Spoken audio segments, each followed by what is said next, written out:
नोएडा में अभी हाल ही में एक शादीशुदा को जिंदा जला के मार दिया गया उसके ससुराल वालों के द्वारा, यानी कि सास और पति ने मिलके।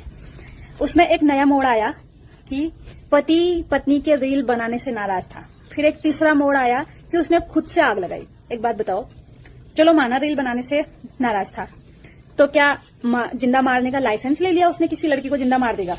चलो छोड़ो, उसने आग नहीं लगाई, उसने खुद से लगा ली। मजबूर किसने किया?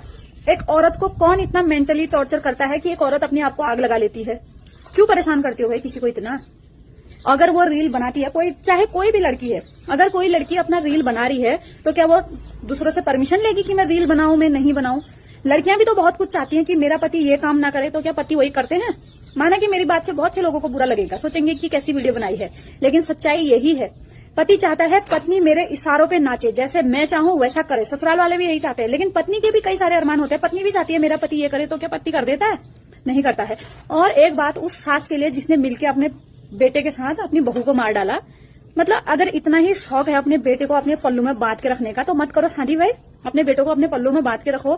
किसी की लड़की को जिंदा जला देना, अगर कोई तुम्हारी लड़की को जिंदा जलाएगा, तुम ये मत सोचो कोई भी आदमी की वो निकिता कोई थी, तुम उस जगह पे अपनी बहन को रख के देखो। अगर यही चीज तुम्हारी बहन के साथ हुआ रहता तो तुम क्या कहते? आज जो वो दोगले लोग वो आस पड़ोस के आ रहे हैं ना, वो कि नहीं भाई वो तो इतने बढ़िया हैं, ये हैं वो हैं सो हैं, ऐसे घटिया लोग जब इनकी माँ बहनों के साथ होगा ना, तब इनको समझ में आएगा। एक लड़की को इतना मजबूर कर दिया और कह रहे हैं कि उसने खुद से आग लगाई। तो खुद से लगाई तो किसी ने मजबूर तो करा होगा उसे खुद से आग लगाने के लिए, उसने जानबूझ के तो लगाया। और लड़कियां तो नहीं लगा रही खुद को आग।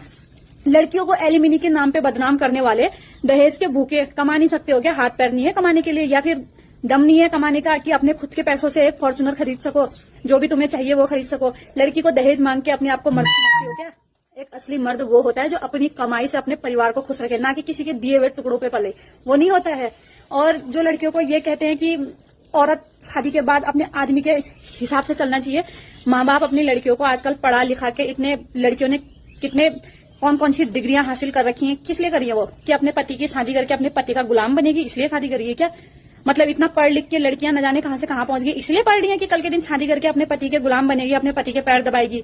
ठीक है, पति पत्नी होते हैं भाई, एक चीज समझ में आती है, चलो आपस में समझौता करो। ये थोड़ा ना कि पत्नी आ गई तो उसे अपना गुलामी समझ लो, बिल्कुल हमारे इशारों पे नाचे, ऐसा नहीं होता है। एक लास्ट मैसेज उन सभी महिलाओं के लिए जो शादीशुदा हैं, पति एक बार हाथ उठाए होता है भाई, शादीशुदा है, जीवन है, हो जाता है कभी गुस्से में हाथ उठा देता है, चलो दूसरी बार भी हो जाता है, तीसरी बार भी हो जाता है, चलो गुस्से में हो जाता है। लेकिन अगर किसी को बार बार हाथ उठाने की आदत पड़ जाए ना, तो उसे ये आदत पड़ने ही मत दो, वहीं उसका हाथ रोको। अगर आज हाथ नहीं रोकोगे ना, तो वो सोचेगा कि तुम उससे डरते हो, और वो तुम्हें बार बार यही चीज तुम्हारे जिंदगी भर करता रहेगा, तुम पे